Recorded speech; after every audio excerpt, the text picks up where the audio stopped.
Hey everyone, and welcome back to another video from Aman Talks NRL SuperCoach. In today's video, we're going through the Round 6 Roundup reaction, going through the games that have happened so far, and any SuperCoach relevance that we can go through.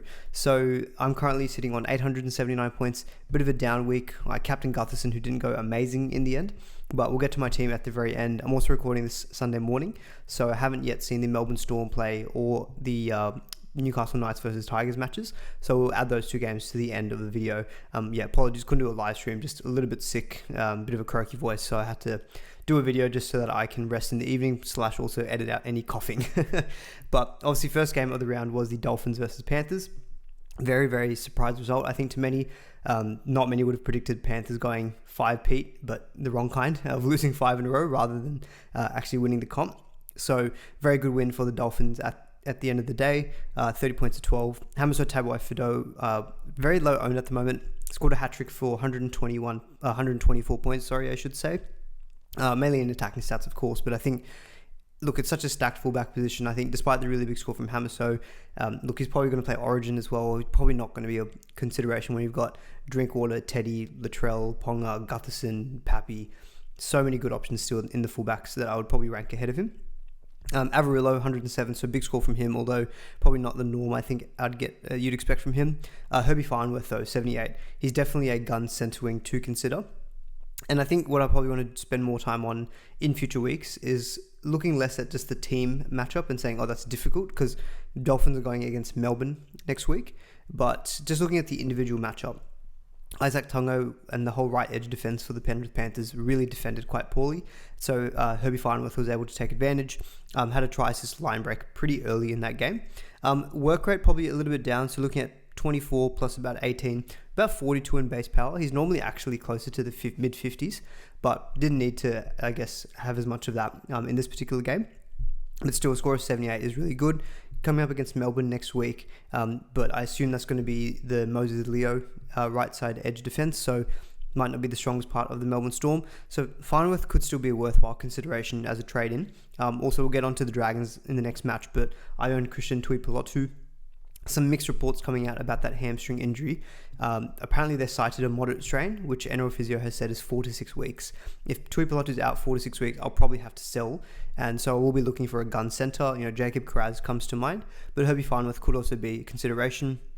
A good thing with him is that he doesn't play Origin. He's a British player, so there's no impact of that. He does also play that first major bye round in round 12. The run's not bad. You got Melbourne, obviously, but it's in Suncorp. Canberra away is not great. Roosters in Suncorp, okay. The right edge defense of the Roosters is probably their weaker side. Parramatta's obviously a very good matchup. Then it's the Warriors at home, then the Bulldogs in round 12. He's kind of one of those guys that you can just set and forget, really. But we'll see how Kiraz... we're not going to see Kiraz again this week. But Farnworth is definitely in consideration for a gun centre wing pickup coming into next round, especially if you are maybe looking at moving on a Tuipulotu.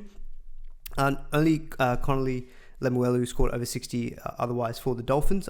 Not too much more relevance there. Bit of a down game for Tom Gilbert and also Max Plath, but a lot of attacking points in this one. Less kind of ball in the middle of the field, so just less kind of base stats for them in general. For the Penrith Panthers, Lindsay Smith just continues to carry on just doing what he's been doing all season, just kind of safe bet for like a mid-60s to 70 points. Played 60 minutes in this game as well, 72 points, all pretty much in work rate. Not very popular, I think, just because of how stacked front row is at the moment, like Corey Horsburgh, Terrell May, Tino, Payne Haas, like Adam Fanul-Blake, Joe Tarpany. So many good front row forward picks. Really what this just tells me is that the guys like Tino and Corey Horsburgh, just put them in your second row, to be honest, and then you can really stack your front row.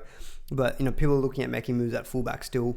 It's probably still looking to maybe in their halves, maybe adding like a Jerome Hughes, potentially subject to how he performs today, in addition to a Nathan Cleary. It just feels hard to trade at front row, and I think a lot of us are probably pretty happy with it. But again, he's just another player who's just continuing to do great guns at the beginning of the season. Isaiah Yeo, a very kind of return to form game for him, 70 points, pretty much all in base stats. So it's kind of what you generally expect out of him. Casey McLean and Dylan Edwards, 64 and 60. Again, Edwards might be somewhat relevant at fullback, but you suspect he's going to play Origin for the for the New South Wales Blues. And given the form of the Panthers, I'd probably rank other fullbacks ahead of him. He's also quite expensive, 839k with 134 break even. So he's obviously going to be losing, quite a bit in cash. I've also got Jay Schubert's predicted break evens up in front of me. So Dylan Edwards would lose about 53k with another 121 break even. I don't think many people are probably going to be looking at Edwards as a trade-in. Cleary, obviously only the 58 points in this one, had a couple of try assists, but just only his 12 points scored for the Panthers. He will obviously still lose money. He had 116 break even coming into this round. So he's projected to lose about 46k, but then a 43 break even. Next week is probably going to be Cleary at his, you'd think, absolute bottom in price. If you didn't already trade him in this week, I still think, despite the Penrith Panthers issues, he's still a worthwhile consideration as a trade-in. Roosters and then Manly, not bad coming matchups. Broncos in Magic Round, Cowboys, Knights. Although he'll miss that Knights game, you suspect, if he'll play Origin. It just feels like one of those instances where, despite Penrith Panthers performing not that great and not winning games, he's still okay in terms of the halfback for SuperCoach, and you'll be picking him up at such a cheap price. I still think he's worth that trade-in. Tom Jenkins, pretty solid with 47. Apart from that, though, not really much to get out of the Penrith Panthers from a SuperCoach point of view. I just think we just need to recalibrate when looking at Penrith Panthers. They're not obviously that opposition that we've had over the last 3 to 4 years. Defensively, they're conceding a lot more points. Their right edge defense is not looking fantastic. And so I think you don't need to be so worried about that as a matchup when you look at that for your attacking players. Moving on to the Dragons and the Titans, 38 points to 16. I'll start off with Gutherson because he was my captain, and I believe he was the most captain player in like the top 5 or top 10% of SuperCoaches. 54 points in the end, so he did get that try assist for, I think it was Carl Flanagan's try. Bit dubious, some people thinking maybe that should be like a Val Holmes, because I think Gutherson also got the line break for that. But I watched the replay of it, and someone did still have a hand on Val Holmes before he passed it, so they awarded the clean break to Gutherson. Look, 54 points is obviously not amazing. You would have hoped for a lot more. Again, haven't seen Pappy or Ponga play today, but they're also, I think they're in the double digits in terms of captaincy percentage. I think maybe around 10 to 15%. So obviously if they go big, I don't own Ponga at all, so that will hurt me. I at least own Pappenhausen. But I'm not that disappointed, because if you told me that the Dragons were winning 38 points to 16 over the Titans before the match had started, I would have said absolutely no-brainer. I'm sticking the captaincy on Gutherson. And it was just one of those games where he was just the decoy a lot of the times, or he was just, Carl Flanagan would either do like a cutout ball straight to Val Holmes, then onto Tuipulotu, who scored a double, or even on the right-hand side, it was a lot of through the hands, but Gutherson was just out the back. So, look, on any other day, he could have had another big game like he's had in the last, 3 of the first 4 rounds. Just not quite his day, but I'm not disappointed with the decision. Look, 38 points, the Dragons scored. I would have been, obviously, sticking the captaincy, knowing that before the game had started. Tuipulotu, very happy with him, 95 points, scored a double. I think he is proving to be potentially like one of the gun centre wings for this season. That's another big score. It's only really that Melbourne game that he's had a down game. Otherwise, he scored 128, 99, 75, and now the 95. Just 32 points against Melbourne, but that, again, was in the wet, so tough conditions. Unfortunately, though, he only played about 60 minutes in this game. So, look, thankfully, he got good points in this one. But, yeah, as I said earlier, maybe moderate hamstring strain. We'll have to get the full wrap-up when the Magic Sponge podcast comes out. So, yeah, shout out to NRL Physio. But if it's 4 to 6 weeks, he probably is a sell, just because it's such a long period of time that he's out, and he'll be just over 600k. Feels like too much money, I think, to be sitting on your in your team, not active player. So yeah, Tuipulotu, if it is confirmed 4 to 6 weeks, will probably be a sell. Of course, if it was minor and is available next week, I'll be keeping. Even though all the good games have probably passed now for the Dragons. Manly, Roosters next couple of weeks is okay, but then it's the Tigers at Suncorp, Warriors at Suncorp, Warriors is at Wynn Stadium, Broncos at Suncorp. They miss round 12, but then during the Origin period, he's not going to be affected by that. Knights, Dolphins, Sharks, Parramatta. As I said before, I think I said it in last week's stream. Now I'm just looking at tough opposition, probably being Melbourne Storm, Bulldogs, and probably the Sharkies from a defensive point of view. They don't play Penrith again until round 27. The Sharks isn't until round 15. No Melbourne or no more Bulldogs until round 20. So realistically, I think their draw is fine. And obviously you can see there's such a left edge bias. Val Holmes did very well in this game.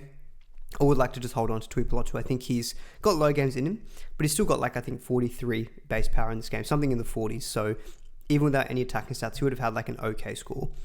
Biggest talking point, probably Dylan Egan. So I did end up boosting for Dylan Egan. I posted that, I think, on social media before the Thursday lockout. But look, he just played an absolutely outstanding game, 99 points, played the full 80 minutes. He was promoted to the starting lineup on the game day squad, and then he rotated between the middle and edge. So he was named on the edge to start, and then he moved into the middle. He played like 80 minutes, and he got that late try. But even without that, I think he scored 74 points in base and power. 43 points net in tackles, plus 6 for the tackle busts. That's 49. 4 points in offload, so 53. 53 plus 21 for his runs. That's 74 points in base power. Unreal stuff. I actually boosted Dimitri Valmega, for Dylan Egan in the end, just to free up a little bit of money. But I was more vindicated. I couldn't afford to get Thomas Cant this week. But Dylan Egan, 99 points, is obviously amazing. Not great that I didn't play him in the end. I actually played Naf White over him.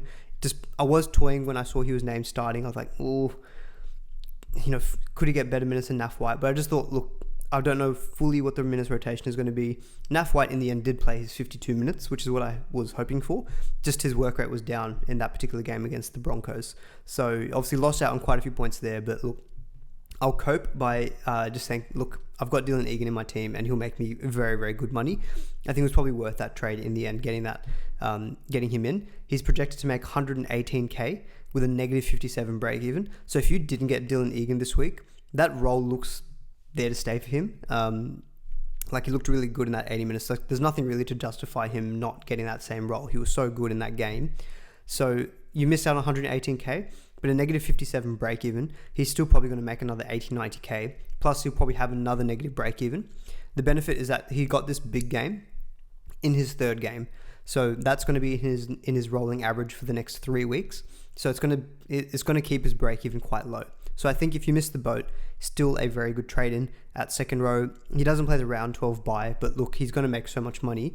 And if that's his role moving forward, he could be a genuine play in your teams as a reserve each week as well. So yeah, very happy with the Dylan Egan trade in despite not playing him.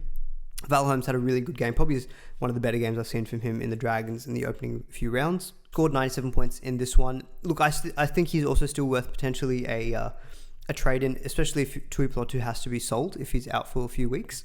Draw wise, we looked at it already. It's okay.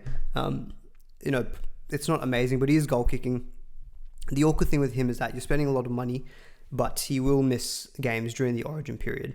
Probably less likely compared to like maybe your Melbourne Storm players, because you'd think that with the Dragons, they're going to need to play Val Holmes pretty often. And he always generally did back up when he was playing origin at the Cowboys.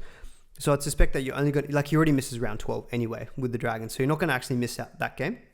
You'll just miss round 15 against the Sharks, and you'll miss round 18 against Raiders. So they're not even amazing matchups that you're missing out on. So I actually don't hate Val Holmes as a trade-in as well. If you want to continue to have someone from the left edge of the Dragons, if you sell Tuipulotu, goal kicking, we know that he's a SuperCoach gun of the past as well. I actually don't hate the Val Holmes pickup, especially with Lomax being out for many weeks. That was confirmed earlier in the week. So that's one less gun center. It's Farnworth, Val Holmes, and Karaz probably as the 3 gun centers that you're looking at.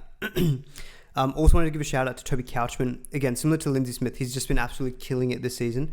82 points all in base power. I think he played like maybe 49, 51 minutes. So he, PPM wise, was amazing. He is available at second row, so you can get him at second row despite also being available at front row. But again, it feels like spots are going to be limited.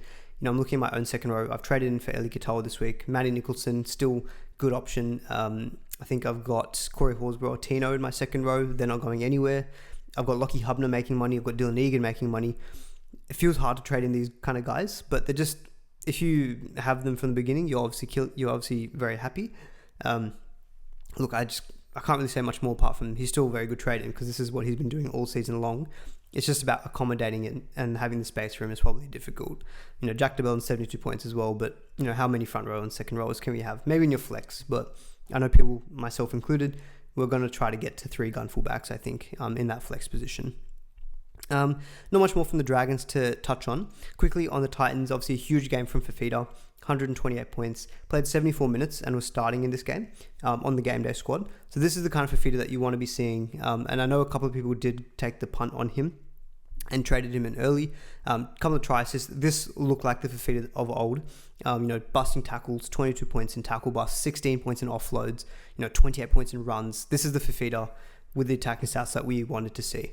He's going to go up in price. So he had a break-even of 89, scored 128 points.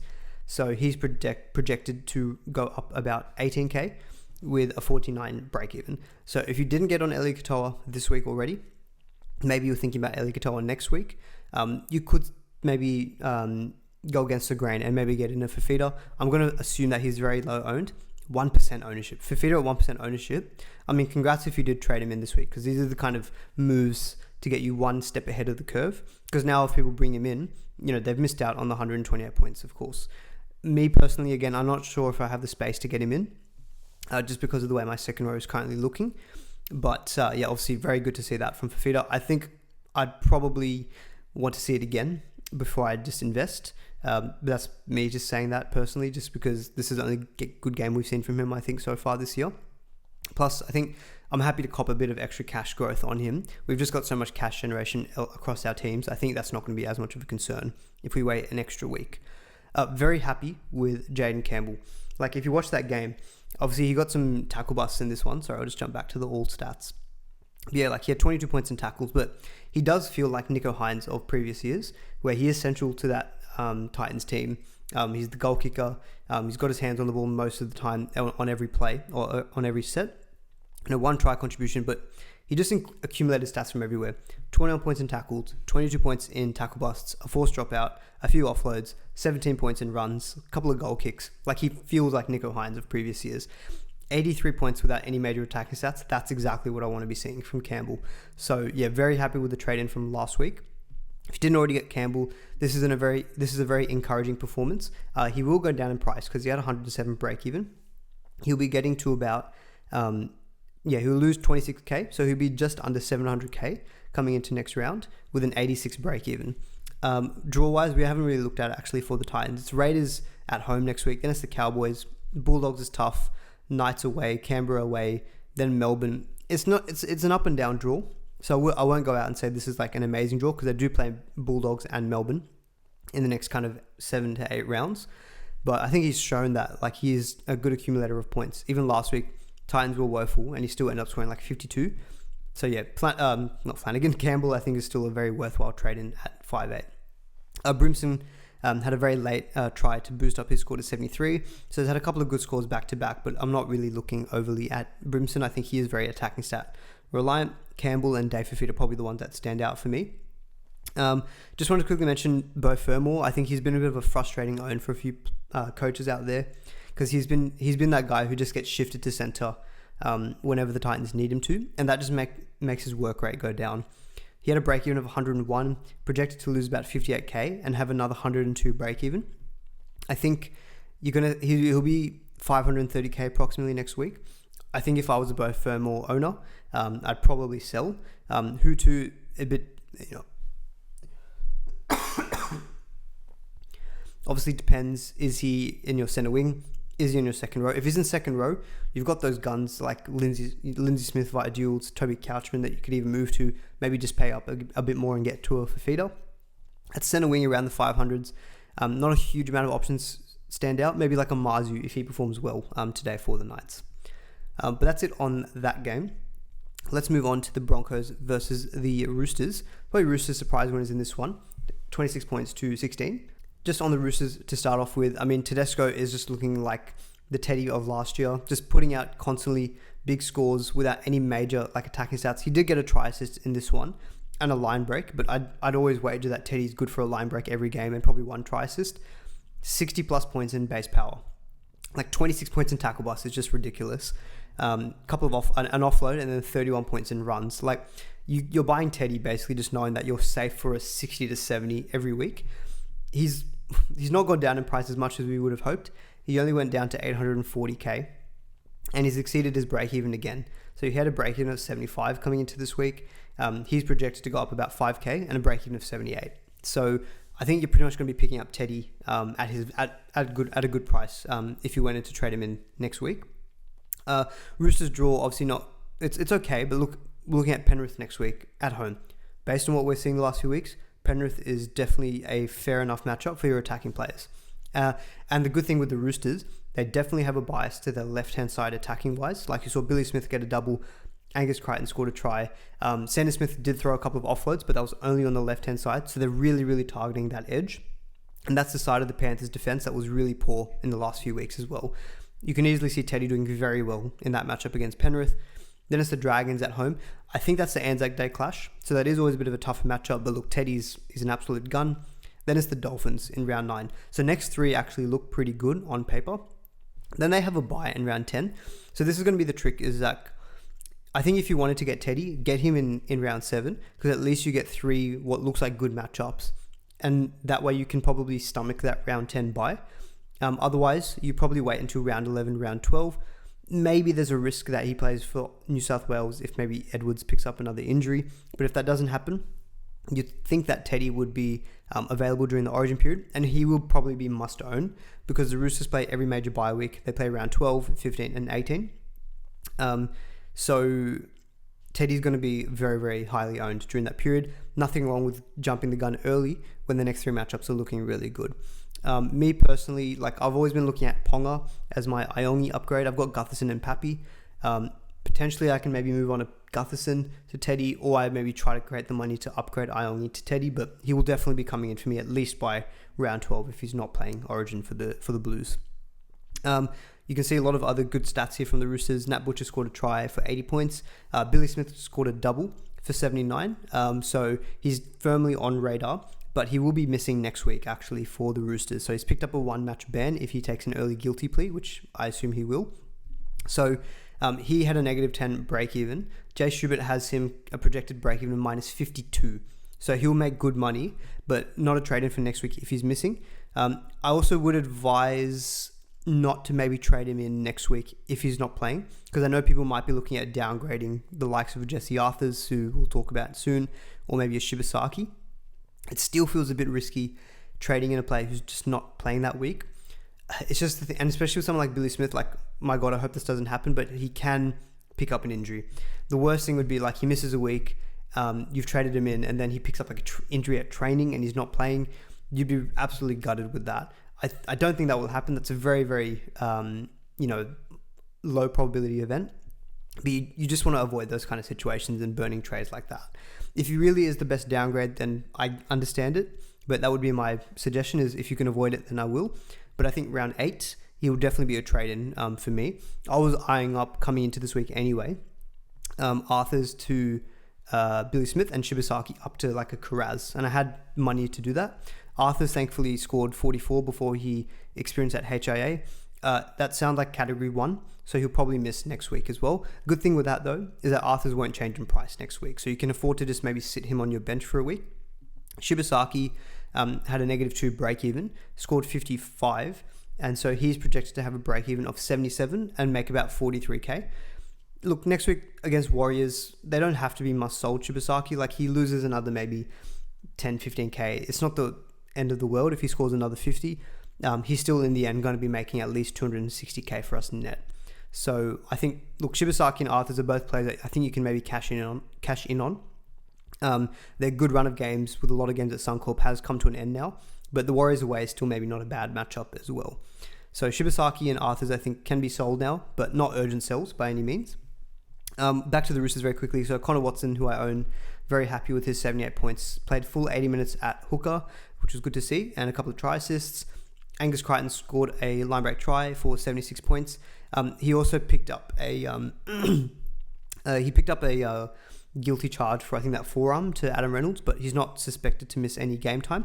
Work rate was a little bit down in this one, so 26 points plus 21, 26 plus 21, about 47 in base power. It's a little bit down for Angus. So, look, subject to how Eli Katoa goes today, but I'm still favouring Eli Katoa, I think, over Angus Crichton as your second row forward gun. You can even maybe take a chance on a Fafita as well. Angus Crichton will probably play Origin for New South Wales. Issue with that is that because the Roosters play every major bye week, he will miss all of those weeks as well. So he's actually going to be missing a lot of games during that Origin period. So I think with Angus, you probably have to just get him next week. But he's going to miss the round 10 bye as well. And eventually he's probably going to be another trade out. As long as you're okay with that, then fine, you can bring him in. But I feel like because you're having to probably bring him in, trade him back out again, you can just get someone like an Eli Katoa and set and forget him because he's not going to be affected by Origin at all. Sanders Smith solid with 47 points.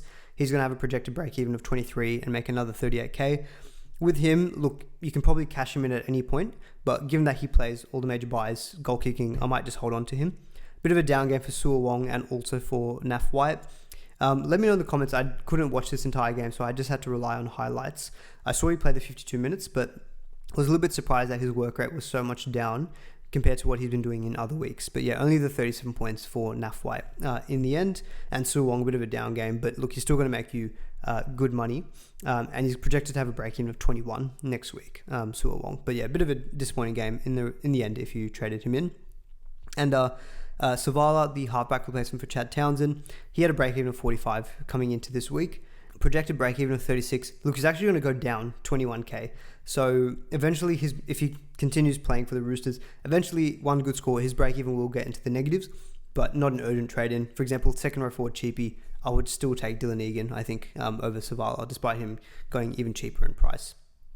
Reece Walsh, good game, 69 points for him. Payne Haas, very solid with his 83. Last week was probably a bit of a down game, but if anyone captain Payne Haas, bit of a return to form there with 83. And we've spoken about Shibasaki and Jesse Arthurs as well.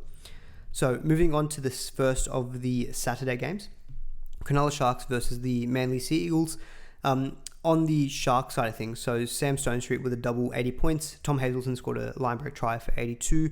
Hiroti also scored a try. He may be a downgrade for people next week. So with Billy Smith probably not being available next week, if people are looking at downgrades in their centre wing for like a Shibasaki or a Jesse Arthurs, Hiroti is probably the one that you want. Negative 18 break even, so but he's not changing in price.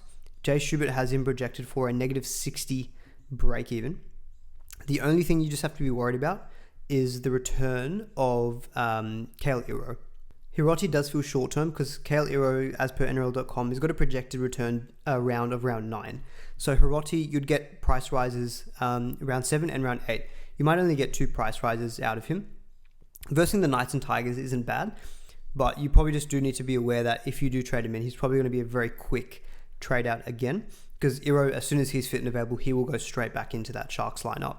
So Hiroti probably is your best downgrade next week, but it is going to be short term, so I'll just have to flag that for sure. Blake Brayley got a try assist in this one, so 68 points for him was a good result, and Will Kennedy, 65, scored a try in this one to bump up his score. But biggest talking point out of the Sharks probably is Nicho Hynes. So only the 38 points in this game. Again, I wasn't able to watch a lot of the games in full, but I went and watched back the highlights of this one.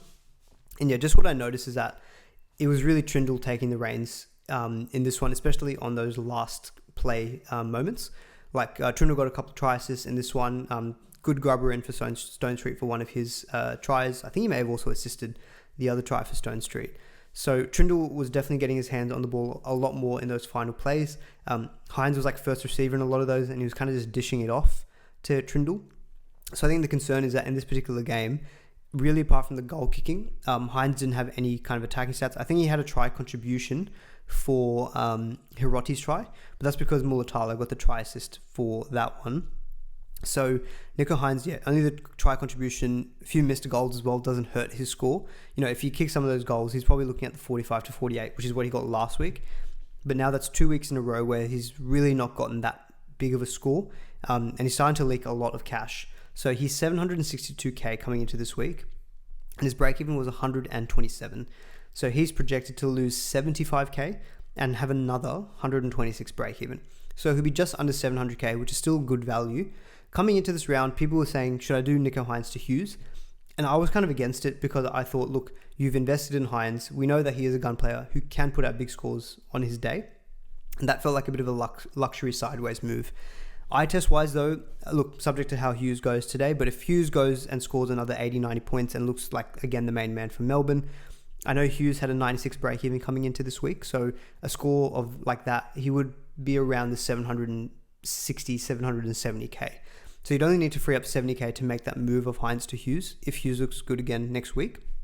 I think the thing with the Sharks, as I mentioned in last week's videos and streams, they've got a lot of travel. So obviously they've travelled all the way to Perth this weekend. then they're going to Newcastle, then back to Leichhardt, then they're going to Suncorp, then they're going to Manly away before they play Melbourne at home in round 11. So there is a lot of travel there.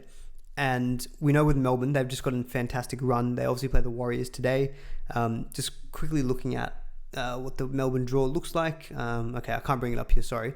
We know it's a good run, though, for Melbourne. I'm pretty sure they play the Dolphins next week and a few other good matchups. And a lot of games at home or Suncorp, where they traditionally do very well.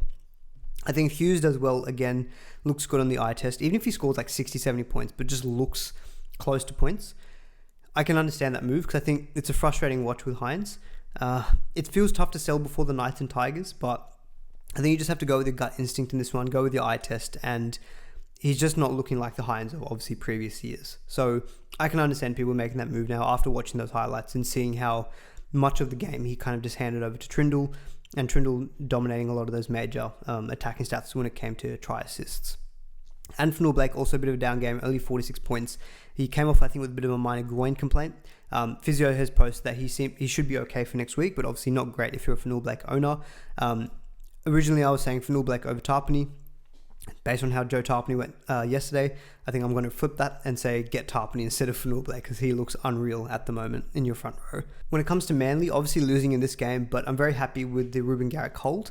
Despite him going down a bit in price into the coming round because he had 134 break even, I'm very happy with the 77 points. Got that try assist for Falolo. Look, still a good game apart from a few goal kicks and that one try assist.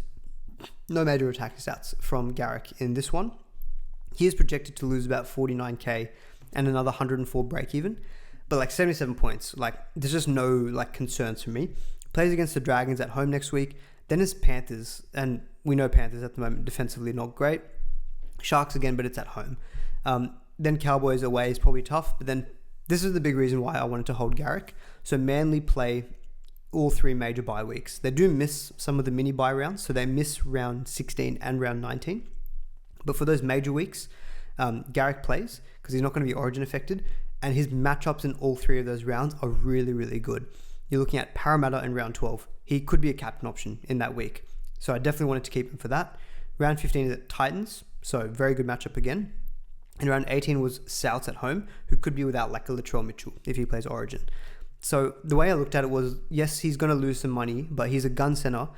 And I definitely knew I wanted him, I think, for those 3 weeks. Of course, if there's an injury or something, then you reevaluate. But just based on him being healthy and available, I would want him for those weeks. So in the end, I just said I don't have probably the trades to trade him out and trade him back in. 77 points as well is good. It just means that he'll lose a bit of money over the next couple of rounds, but he'll probably stabilize still at a fairly good price around the 700k mark. So yeah, very happy with the Garrick hold. Obviously, let's see how he goes in the coming weeks, but for at least the first week, looks good. Cherry Evans scored a very late try for 72. Falolo could be a potential downgrade as well in centres. The only issue is that it looks like Tom Trbojevic is going to be back around 8. And so when that happens, you're going to see Hopewadi back to the wing, and then Falolo probably drops out as Turbo goes back to fullback. So you're really only going to get one price rise out of Falolo before he drops probably out of the team in round 8. So probably not who I'd be looking at. I'd probably go Hiroti instead. At least you're going to get more likely 2 weeks of price rises out of him. Manly's run, we looked at it there, Dragons, Penrith, then I believe they have the bye in round 9. So you're probably not looking at investing in any of their players, and no one else scored over 60 in this particular game, so I don't think there's too much more relevance. So let's move on to the Rabbitohs and Cowboys. Cowboys, 3 wins in a row. Of course, if you're watching this on YouTube, you can see here that unfortunate grey shading over one Jackson Purdue. So I think I mentioned on the Tuesday stream, Purdue was a very good play this week. I was 50-50 on him or Iongi. I just thought, look, it was a big trip to Perth. Fair enough, Iongi had a big trip to Darwin. But I just thought that Darwin game, middle forwards might be tiring. And, he had such a good game last week.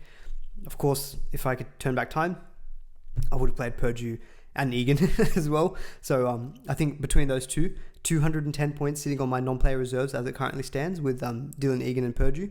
But look, Purdue is just probably going to be one of the best cash cows, I think. So he's already made 171k. He's going to make another, having a quick look at it here, he's going to make about 100k and have a negative 36 break even. He's going to be making us probably 300k in total. And the good thing with Purdue and the Cowboys is that they go into a bye next week. So good thing there is that means I'm not going to have his points sitting on my bench because he won't be playing. He'll be on the bye. But they come back from the bye with good matchups. So they play the Titans, Warriors, Penrith at home, Manly at home. They miss round 12, but then it's West Tigers at home. Melbourne away is tough, but that's round 14. So there's a fairly decent run in the midterm for Cowboys players. This is why a lot of people are probably also going to be looking at a Scott Drinkwater over the origin period at fullback. But yeah, Purdue, obviously in hindsight, wish I played him. He's been really, really good the last few weeks. 111 points this week. I'm pretty sure he scored 88, 51, 67. He's a genuine play in your center wings as well. This is also why, if Jesse Arthurs is out for a week, and if I don't have to sell him, maybe, obviously, actually, that doesn't help that Purdue's on the bye next week. But just in future weeks, if you've got the depth, you can just plug in Purdue and no need to worry about having to make trades if you can have him as a good backup in your center wing. But he's proving to actually be a very good play as well. Robson, a good game with 84. Most people probably aren't looking at hooker. They've probably got already maybe like a Tom Starling and things. He's going to be origin affected as well. Scott Drinkwater, 72. He's just been plugging along with kind of 70-point scores. So 72 in this game. And then last week, 74. Week before, 76. 72 against Manly in round 1. Couple of low games, but that was Sharks and Broncos. Good run coming up. Goal kicking. We know he's got huge games in him. He can go generally 130, 140 plus. We generally like goal kickers as well. Scott Drinkwater is definitely a consideration after the bye in round 8 to add to your rosters. And Murray Taulagi has also had a couple of good weeks as well. The left edge of the Cowboys definitely looks like the side that they're favouring at the moment, with Purdue and Murray Taulagi going very well in the last couple of weeks. Probably not a whole heap of other relevance though, I think, in the Cowboys. For the Rabbitohs, Jai Arrow and Jai Gray both scoring tries in this game to bump up their scores. Ewan Aiken as well scoring a try for 74 points, but probably not guys that you're looking at really. Latrell, 67 points at 5'8", playing in this game. So he had 127 break even coming into this week. So yeah, his projected break even next week is going to be 149. I think Latrell's tough because they've got the Bulldogs in round 7. We know that that's going to be a very tough matchup. Then it's Melbourne away. We know he's a big game player. I just think with the next 2 weeks being probably the two teams I don't want my attacking players coming up against, I think I'll avoid Latrell. The difficulties then going to be round 9 to 11. You got Knights, Broncos, West Tigers. Pretty good 3-game stretch there. But if he plays Origin, then he's going to be missing more games potentially during that period of time as well. He already misses round 12, so he'd probably have him for the Warriors, Raiders. He'd miss the Bulldogs, but then he comes back to Melbourne in round 16. I don't know, timing Latrell when you bring him in, it's probably one of the ones where if you just like what he's doing, you bring him in and you just set and forget. For me personally, I'm probably not going to be looking at him knowing that he's probably going to be playing Origin for New South Wales, and I just want him playing at fullback, not centre, not 5'8". I want him at fullback, I think, when it comes to SuperCoach. Lockie Hubner, otherwise solid with 49 points. I think he played maybe 41, 42 minutes in this game, so good PPM. Mamazelis, solid as ever, 46 points. Probably peaked in price now, so I think if you can make a move to a Jerome Hughes via duels, see how Harry Grant goes today as well. You can maybe make an upgrade to Harry Grant next week as well. Mamazelis is fine, play the 80 minutes. He'll have a 59 break even coming into next round, so probably has peaked in price, but not an urgent sell either. So moving on to the last game before the Sunday game, so the final Saturday game, Eels getting smashed by the Raiders, 50 points to 12. So second time this season that the Eels have had 50 points put on them. Just a very dominant performance from the Raiders in this one. Same two names as it was last week for the Raiders, Joe Tarpany and Hudson Young. Now, I cited my concerns about Hudson Young last week, that he is an up and down player, but congratulations if you took the chance on him because, again, scoring 2 tries, so 103 points. He is attacking stat reliant, but he gets them in this Raiders team. And the next 2 weeks are pretty good for the Raiders when it comes to matchups. So just having a quick look at it here, they've got the Titans away and then it's the Dolphins at home. So next 2 weeks actually look quite good for the Raiders. Then it's Melbourne, Bulldogs, Titans again around 11. And then he obviously could be someone who does play Origin for the New South Wales team. So again, another gun second row forward that is throwing his hat into the mix as potentially a trading option. I can't knock anyone trading it in, especially if you're looking at Titans next week. We know that he can get those attacking stats. As I said before, you just need to be wary that he does have those peaks and troughs. but another big 100+ game. I think he also was the back rower who scored the most 100+ point games last season. He's kind of doing it again this year. So he's kind of just delivering on what he's priced at as well. So yeah, Hudson Young, can't knock that as a trade-in. Neither Joe Tarpany. Now, a lot of attacking stats in this game. He scored that line break try, and he also got a try assist with an offload. Probably came with a line break assist as well in this game. So he's going to jump up massively in price. He's projected to have a break even of 36 points and making 64k. So he's going to be like 750k coming into next week. Look, the good thing with someone like a Tarpany, you look at some of those scores that he's got in his upcoming opponents. Titans, 81 points the last time we played them. Dolphins, the last time we played them, 110 points. It kind of feels like Tarpany of 2022, when he just ended the season on an absolute tear. And he was a very scary non-own during that time as well. It's just going to be hard to fit him in. I think, for me personally, with Payne Haas, Terrell May potentially being Origin players, Corey Horsburgh potentially being an Origin player as well, I feel like I might just ride out with those guys until Origin. At that point in time, I might maybe make a move to Joe Tarpany during that period of time because he's Kiwi, won't be affected. Played 53 minutes in this game. We know that historically he's had an excellent PPM. So yeah, he's definitely worth a trade in. Given that Fanul Blake had this groin complaint as well, I think I would probably slightly lean towards Tarpany now as well. He looks fit, looks healthy. Fanul Blake has a lot of travel in the coming weeks as well. I think Tarpany's probably I'd flip my view on those. I probably would lean Taps, I think, at this point. But yeah, a lot of attacking stats in this game. But yeah, I mean, scoring 50 points for the Raiders. And the good thing is that with the Raiders, they score a lot of their points in the middle. So Tarpany will benefit when they keep putting on points on opposing teams. Ethan Stretch had a very good game, as did Seb Chris. Tom Starling, look, I sold him this week for Jerome Hughes. I did say he wasn't an urgent sell. I would have loved to have known he played 64 minutes though, because if I knew he was playing 64 minutes this week, I probably wouldn't have sold, to be honest, because he was kind of playing low 50s. And I just thought if he's going to play low 50s again, he would need attacking stats to get that big score. Look, he got a try assist, which I think will stay for him in this game. But just again, playing 64 minutes, he is someone who, when he plays over 60 minutes, he's just a great gun when it comes to SuperCoach. So, 32 points. Let's just look at his base stats here. Base power, actually. 32, 36, plus 36 plus 8. What's that? 40 something, low 40s. Low 40s base power is kind of par for the course, but he just had... but he had that attacking stat of the try assist and 2 line break assists as well to bump up his score. The good thing is, if you did own Starling and you held on to him, projected break even coming into next round is 28 and making another 17k. So he's probably kickstarted just holding his value for the next couple of weeks. So look, you can always upgrade him at any time, but the fact that he's going to hold his value for the next couple of rounds, most likely, I think, again, you can just hold him and probably save yourself a trade in that instance. And if you play over 60 minutes again, he's a very, very good hold. Matty Nicholson and Corey Horsburgh, for me, 69 and 68 points. Thank God Matty Nicholson scored that late try, because he went off in this game with a head knock, so he didn't play the full 80 minutes. He played, in the end, 67. Let's see what happens next week with Hosking. Hosking is rumoured to be back round 7 for the Raiders. I think Nicholson will keep his role. He's just looked so good for them. Gets the attacking stats as well. So yeah, very happy with the 69 points in the end for him. Corey Horsburgh was a machine in this game. He played the first 34 minutes and scored 50 points. He was off for so long. So minutes may be a bit of a concern. Only played 45. I would like to think that it was partly due to the conditions. It was very hot and humid in Darwin. Save the middle forwards if you can. He still pumped out 68 points. So his PPM was amazing in this game. No attacking stats, so just purely work rate. 34 points in runs, 24 in tackles, and also 20 points in tackles. Had a forced dropout as well to bump up his score. So yeah, I really can't fault Horsburgh. Some people may be thinking of selling just because the minutes are a bit lower, but for me personally, he's still putting out very good scores, so I had no reason for me to move on.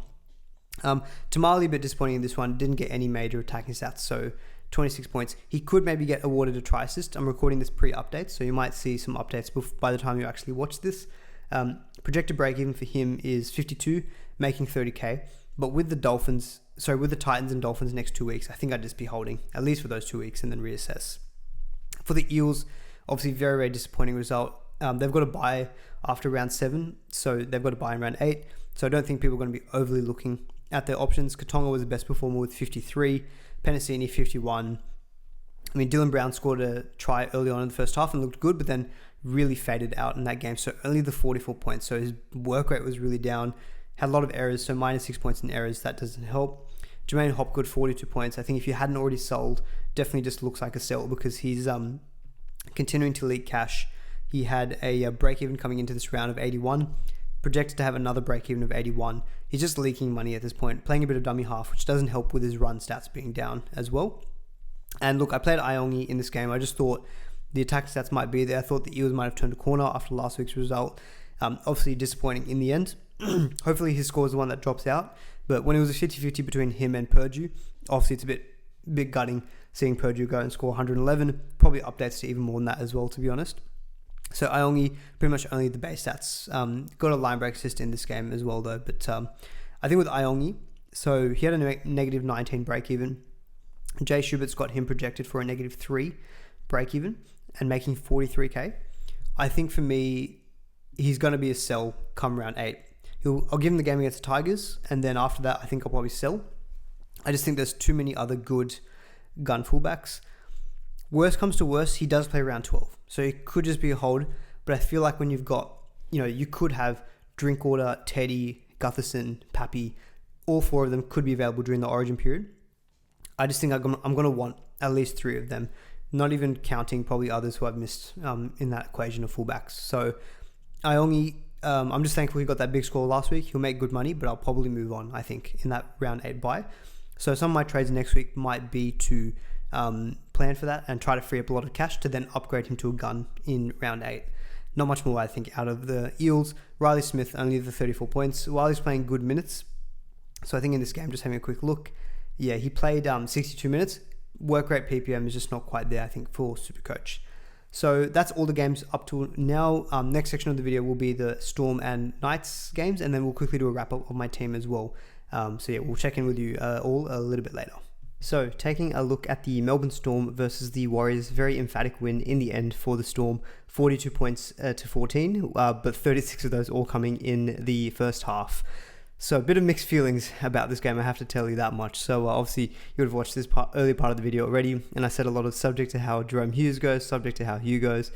Yeah, we'll talk about him. Not the best of outcomes there, but there were still some positives here. Xavier Coates and Ryan Papenhuyzen going absolutely huge for the Storm. Coates just again so lethal in the air. He had so many line breaks. I think he had 4 line breaks, a couple of try assists. Honestly, Papenhuyzen as that goal kicker, he's a gun goal kicker. Like, I really hope he just keeps it even when Nick Meaney's back. Like, I think he actually is a better kicker. I haven't obviously got the stats in terms of percentages to back this up, but he just looks so accurate with his goal kicking. So 28 points on top of his score, so 137. Without the goal kicking, it obviously would have been a great score. He would have scored like 109 points, but just that extra buffer up to 137 is awesome. 3 try assists. Some people may complain about that third one because it kind of just went through the hands through Howarth, but generally the fullback sweeping will get that. So yeah, very big score from Papenhuyzen. If you went on Captainhausen and went for the double score on him, that was about 20% of all coaches, top 5% and also top 10%. About 20% of all of them went and captained him. So that's a tremendous result. Look, I'm just happy I own. I was never really considering Captainhausen, I should say. My main thing was that the Storm can score points in any place and it can get spread around. Now, in hindsight, yes, obviously I wish I would have captained him. It would have been an extra kind of 50 to 80 points actually extra. But look, I'm still at least happy with him in the team. I believe his break even was 73.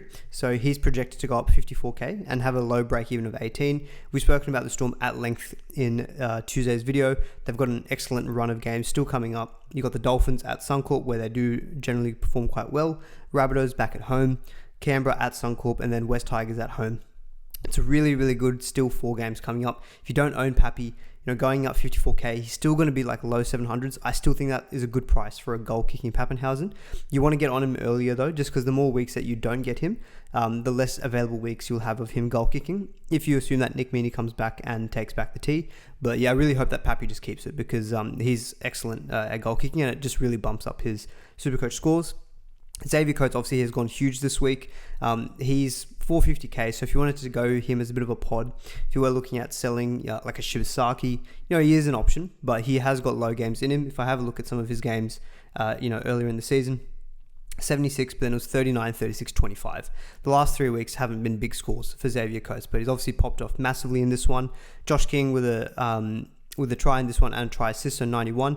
Harry Grant looked very good in this particular game. So projected break even of 55 going into next week, going up 16k. So not a huge increase in cash. So he'll be 620k. I liked what I saw out of Harry Grant. Obviously with the issue to Jerome Hughes, TBD whether he actually lines up next week for the Storm.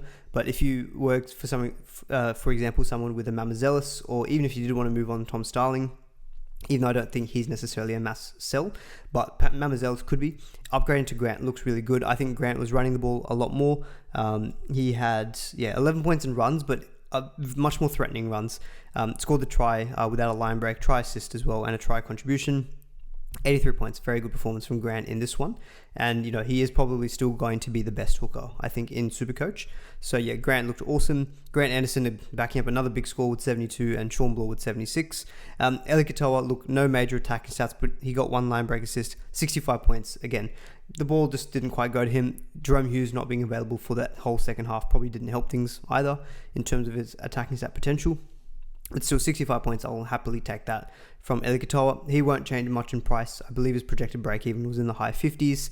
Yeah, Jay Schubert has him going up $4,000 with a break-even of 73. Still a very good purchase next week. Just rounding out on the Storm options, Cam Munster was solid with 51. Got a try assist off a kick, so no line break assist. But 51 is good. Look, my approach going into this week was to try to get as many of the Storm's players as I could, just because in any given week they can go huge, and they 42 points they put on this week to back up 48 from last week. It obviously just didn't quite pan out. So if you scroll all the way down to the bottom here, Jerome Hughes with only the 16 points, 10 of which came from 140-20. So he really hadn't done much in the game, and then he picked up that shoulder issue. Word is that he could have played on, but obviously they were very comfortable in the game. They had perfect backup in Tyron Wishart on the bench. So from the Storm point of view, it made sense to rest him. As a SuperCoach owner who purchased him this week, I was pulling my hair out. Actually, no, I lie. I wasn't pulling my hair out, because I know that's very appealing to a lot of you viewers, so I couldn't do that to myself. But obviously it was very painful. Look, he's going to lose approximately 67k and have 110 break even. And so he's going to be around low 700s, could easily get into the 650s. Now, the Storm do have a 5-day turnaround, so I believe, they play Dolphins on the Friday. So they've got a short turnaround. So the risk of him playing next week, it's 50-50 is kind of the words of NRL Physio, and I think what Melbourne have put out. Look, it doesn't seem major, because he could have played on in that game if it was a grand final. He would have 100% played on. But the problem is with the Storm, they can easily rest Jerome Hughes because they've got a Tyron Wishart. Look, as someone who's bought, obviously it's very frustrating. His score's probably going to drop out of my 17, so I'm going to keep Naf White and Isaiah Ayongi. But I think now that I've bought, he's going to lose all this money. I think I'm just going to hold. I'm just going to hope he's back next week, because still is a good option. But of course, the particular trade that I made was a boost. Tom Starling to Jerome Hughes. That hasn't quite worked out, obviously. Starling went off and got 76 points. I would have been 60 points up just not doing that move and having a boost up my sleeve. Obviously, hindsight, because Hughes did get an injury. But, probably it is maybe somewhat of a lesson of, patience is very important. SuperCoach, knowing when to pull the trigger, knowing when not to, when to hold back a little bit. Because Tom Starling had a good matchup against the Eels. Maybe a lesson for myself was, look, I could have gained maybe an extra 20-30 points doing that move. Starling wasn't going to go down massively in price, but I was chasing that. Hughes can go 150 plus. We saw him score 187 last year against the Broncos, and Storm put up 42 points. So I thought, look, it is what it is. You can't control these things. Obviously, a disappointing outcome, but look, hopefully, I just want him to be hopefully fit for next week. If not, he'll be back the week after. Still got good matches to come. He'll stay for me for sure. It just means though that if you are a Nico Hines owner, you probably don't need to make such a you don't need to generate a lot of cash to be able to make a swap. And you can probably wait out now a couple of weeks as well to see how Hughes comes back from this shoulder issue. Not much more, I guess, out of the Melbourne Storm. For the Warriors, not much relevance here. Metcalf, 67, but that included a very, very late try to bump up that score. Otherwise, he was probably looking at something in the 30s. Aaron Clark has been good for owners, so 64 points, all in base power stats except for one line break. Probably an awkward one to buy. He's 452k, but I know people have held on to him. And look, you've been vindicated in holding. He's still putting out pretty good scores, and especially with Dylan Walker moving to Parramatta Eels, he's getting a bit more he's getting a few more minutes as well in the team, which is good. Honestly, though, apart from that, there's not really much else out of the Warriors to speak of. Fisher Harris went off very early in that game, so only the 12 points. Maybe that's a benefit for like your bench players like a Valmoga or maybe a Mitch Barnett potentially might get extra minutes now as well. I'm just going to quickly check if the Warriors do play in round 12. I have a feeling that they do. Yep, they do. So yeah, they play Canberra at home in round 12. So Mitch Barnett, he did play well for New South Wales last year. Could be an option still for Origin. But if not, with a few more minutes, let's see. It was a pec issue for Fisher Harris, so I'm not sure what the severity of it is though. But yeah, that's my thoughts on that game. Obviously, big talking points being Pappenhausen going huge, and opposite end of the spectrum, Jerome Hughes, only the 16 points. And for the final game of the round, the Newcastle Knights versus the West Tigers. Politely speaking, this probably wasn't the highest quality of games, but it was an interesting watch. Apologies to Knights fans. That must have been absolutely frustrating. To be watching that. Very, very poor in attack. Just so many errors from like Marzu, Crossland. I think both had 3 errors each. Only the 4 points. Scoreless against the Doggies.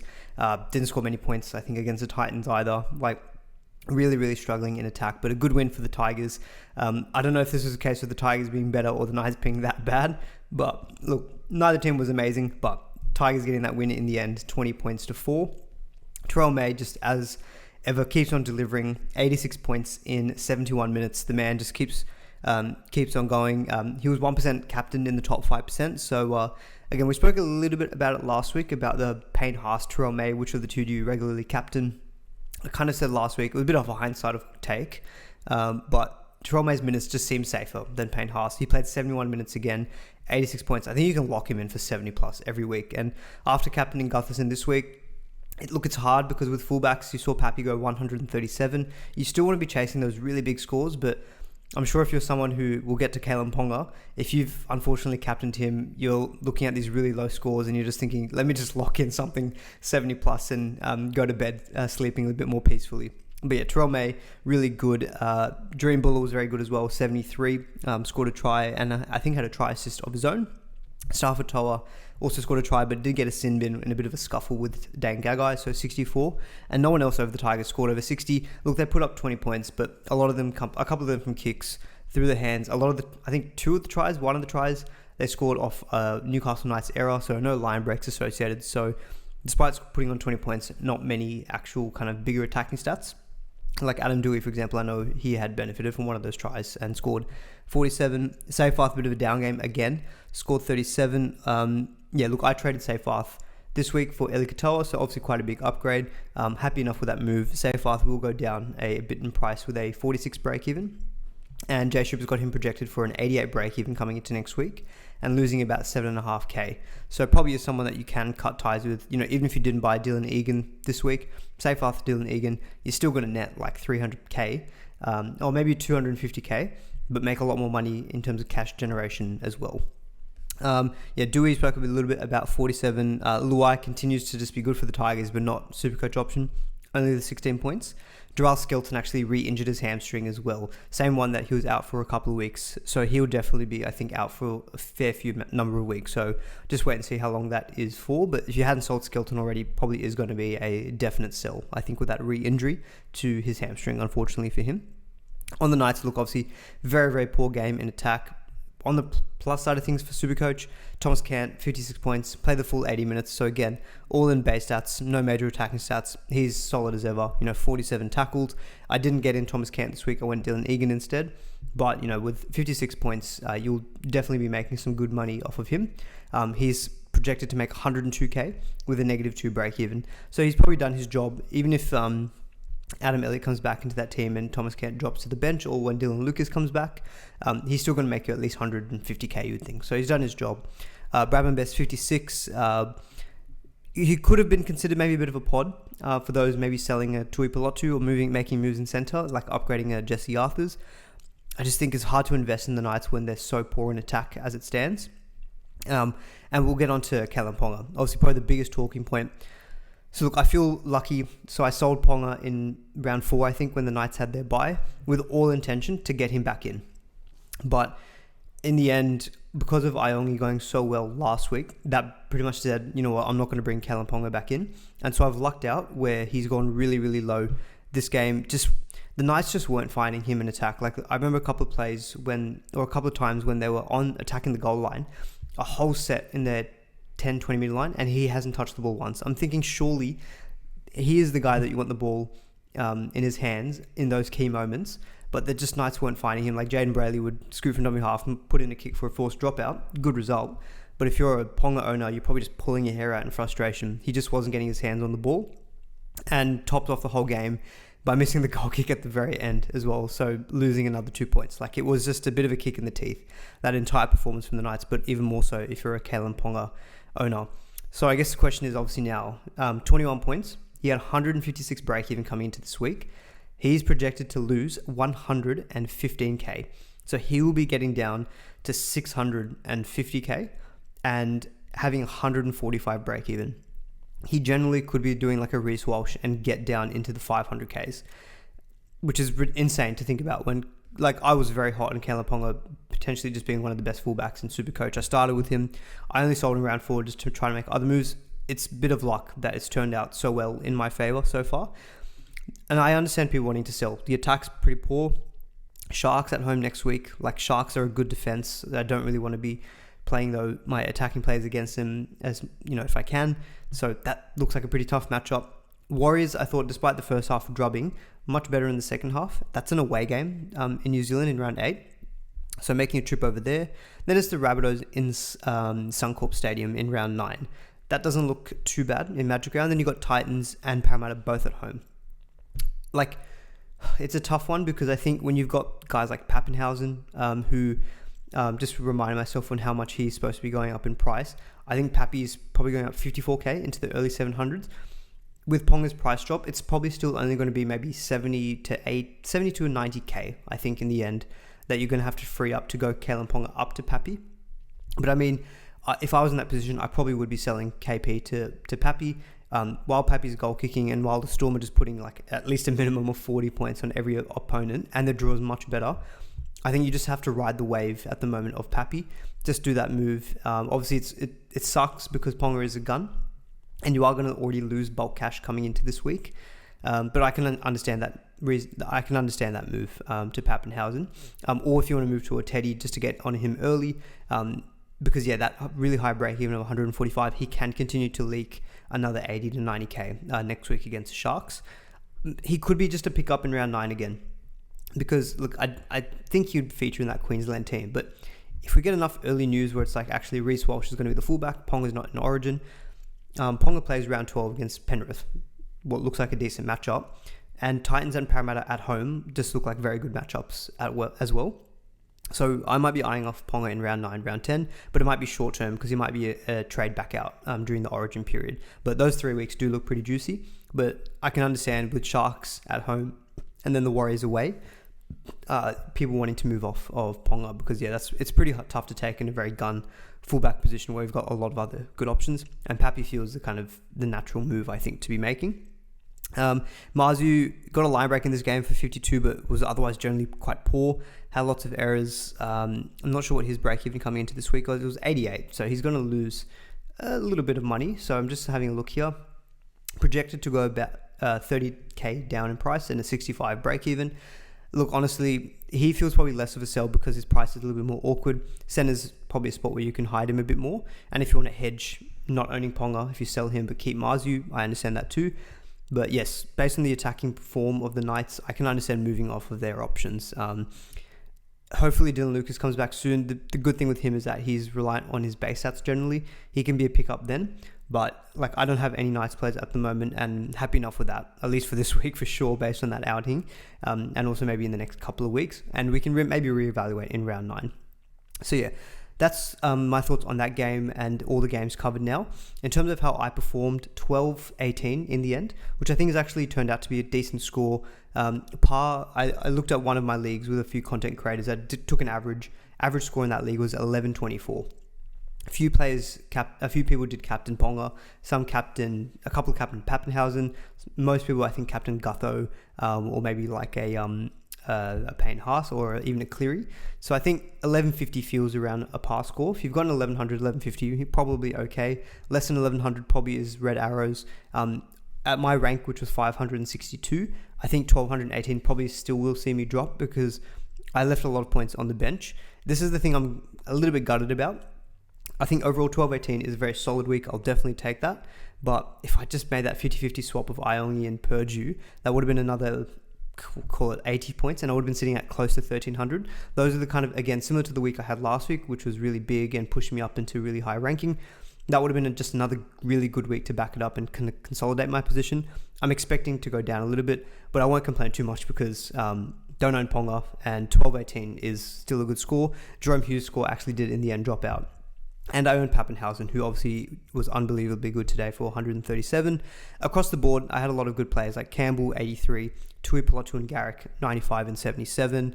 I had Katoa, 65, Nicholson, 69, Payne Haas, 83, Terrell May, 86, Horsburgh, 68, Connor Watson, 78. Like, I still had a lot of good performances across this squad. It was just unfortunately a couple of... I don't want to calculate what I could have been on if I played Egan over Naf White and Purdue over Iongi. That probably would have seen my score be closer to 1350, 1360. Probably looking at maybe big green arrows at that point to maybe top 300. But it is what it is. Let me know in the comments below, guys, as well how you scored. Be very interested to see. In terms of my early thoughts for next week, look, I've used 4 boosts now. It's going to be hard to say because it needs to depend also on TLT and if Jerome Hughes gets named or not. Cowboys are on the bye, so I only have Purdue, so I should have enough depth to cover him. But I can easily play like a Dylan Egan. Tino will be back next week as well, so that's already 2 guys I can put into my lineup, even if Hughes isn't named. If he's named, of course, I will play him. So I could easily just maybe not save trades this week. Maybe a Shibasaki out could be the play. Unfortunately, because of Billy Smith's 1 match suspension, what I would have wanted to have done is Arthur's down to Billy Smith and maybe Shibasaki up to a gun center wing. I can still maybe look at doing some moves like that. But yeah, early thoughts are looking at Shibasaki and Arthur's potentially as the trade outs. I should say Tui Pelatu. If Tui Pelatu is confirmed out 4 to 6 weeks, he will probably have to go for me. I have about 40k in the bank, so I don't have enough to go Tui Pelatu straight to like a Kiraz, but maybe I could do a downgrade of Shibasaki to Hiroti. Maybe I do go a week early on Billy Smith. I can see my moves potentially being in the center wing, and then try to come up with a plan for round 8 to maybe move out Iongi, because I will probably be eyeing up someone like a Tedesco, I think, or maybe even a Drinkwater once he's back from the bye. So that's it for this video, guys. Hopefully you all enjoyed it. Let me know your scores in the comments below, and we'll see you on Tuesday for the preview stream for round 7. But thank you for tuning in, and please subscribe as well if you haven't already. Follow me on Patreon as well if you want to see my full team reveals and reserve selections as well. Not that it was the best this week, but thanks everyone for tuning in. See you all in the next one.